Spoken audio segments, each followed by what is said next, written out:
Matinding baha ang naranasan sa ilang lugar sa Bacolod at Iloilo City dahil sa bagyong Verbena. Daan-daang pamilya ang inilikas at nananatili sa evacuation centers. May unang balita live si Eileen Pedreso ng GMA Regional TV. Eileen? Susan, naging kalmado na ang panahon dito sa Bacolod City at ilang bahagi ng Negros Occidental mula kagabi. Pero di pa munang pinayagang makabalik sa kanilang mga tahanan ang mga inilikas na mga residente mula sa naranasang pagbaha kahapon. Mahigit 3,000 na individual o mahigit 900 na pamilya ang nasa evacuation center sa Bacolod City.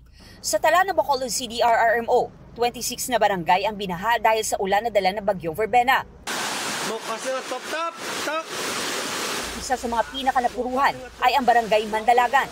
Sa videong kuha ng residente, tila rumagasang tubig sa ilog ang bahang pumasok sa mga bahay. Sa barangay 39, sa bubong muna na natili ang ilang residente hanggang dumating ang rescuers. May mga bahay namang tinangay ng baha sa barangay 40. Masakit eh. Bisan isa, wala kami may na hawas, gitinan balay namon. Nang bayo, gamit, lamisa, bangko, electric fan, tanan-tanan, wala, bilin sa nisa. Ang mga taga-barangay Singkang Airport sa simbahan muna tumuloy. Tiyan ka pangadaan. Sakit pa ako mga tiil din, yung ko tindog. Halin sa balagay na, wala ka pamahaw kabataan. Wala pa kami kaaway, wala kami tigang. Siyempre, kasubo, wala pagani nag-abot ang ayuda. Santino, lain naman nga bagyo ang nag-abot. May ilang motorista namang stranded dahil sa baha. Sa Iloilo City, binahari ng ilang pangunahing kalsada. Sa Huervana Street sa La Paz, may ilang residenteng sumuong na lang sa baha. Expected naman nga baha, di permit tag-ulan. Ginlakatula kaya raman ang balay namo.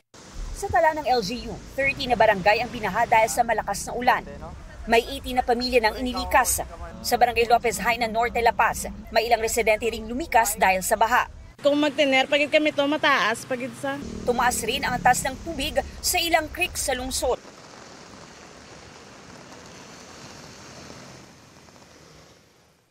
Susan, magdamag na nagsagawa ng clearing at flushing operation ng LGU sa mga binahang kalsada para madaanan na ng mga motorista. Sa huling tala ng LGU, mahigit 2,000 mga pamilya ang kasalukuyang nasa evacuation center sa mga oras na ito.